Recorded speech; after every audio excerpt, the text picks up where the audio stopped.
नमस्कार किसान मित्रों, मेरा नाम है संजय और आज हम बात करेंगे भट्टी खाद किस तरह बनता है और भट्टी खाद के फायदे क्या हैं।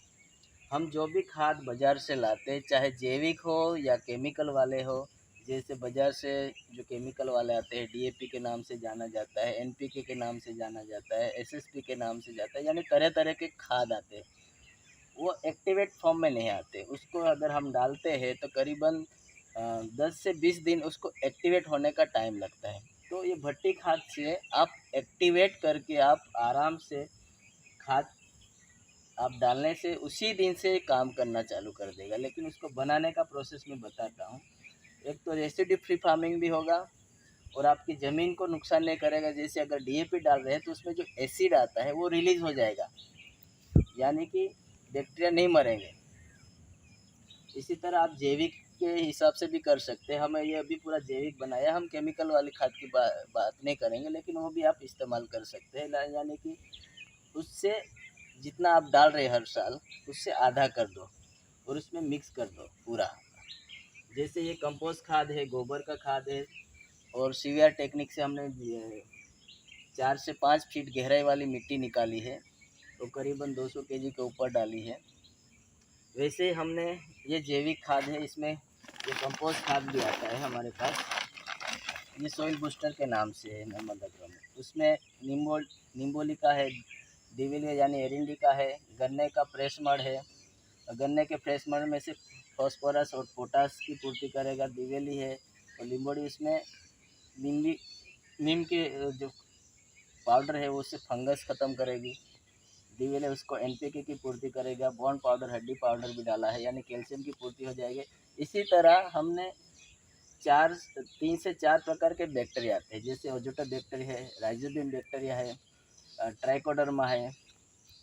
वैसे ही टोबैको पाउडर है, ये फंगस को ख़त्म करेगा। गौमूत्र डाला है और उसका मॉइस्चर बना के, ये भी एक इसमें बैक्टीरिया उसको कंपोस्ट करना चालू कर देगी। वैसे ही हमने ऑर्गेनिक में पोटास है, ये पोटास किससे बनता है? मोलेसिस से बनता है।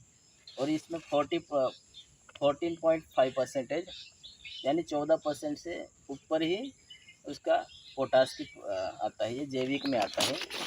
वैसे ही इसमें पूरे माइक्रोन्यूट्रिएंट्स है, तो माइक्रोन्यूट्रिएंट्स में zinc, ferrous, manganese, molybdenum, boron है, सुपर हुमेट पोटेशियम भी है, यानी कि ये सबसे पावरफुल आता है। एमिनो एसिड है, सीवीड है, नाइट्रोजन है, फास्फोरस है। ये 10 प्रकार के कंटेंट के माइक्रोन्यूट्रिएंट्स आते हैं, ये 50 केजी के फॉर्म में आते हैं। वैसे ही ये एनपीके भी है,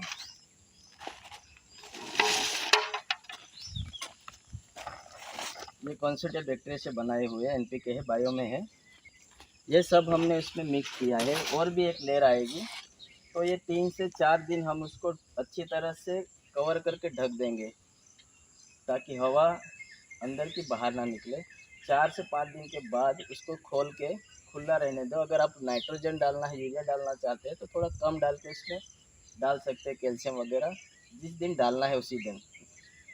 और आप गौमूत्र भी डाल सकते हैं, अलग अलग आप डाल के ये पूरा एक्टिवेट हो जाएगा और जो भी गैस है वो रिलीज़ हो जाएगी, दुर्गंध नहीं मारेगा।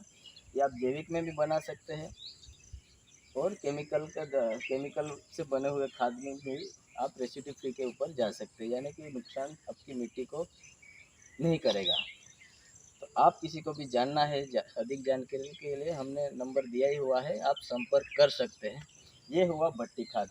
और दूसरा भी पार्ट आएगा, पूरा प्रोसेस हम दिखाएंगे। दूसरे तरीके से भी हम 3 से 4 प्रकार के तरीके से भी बना सकते हैं।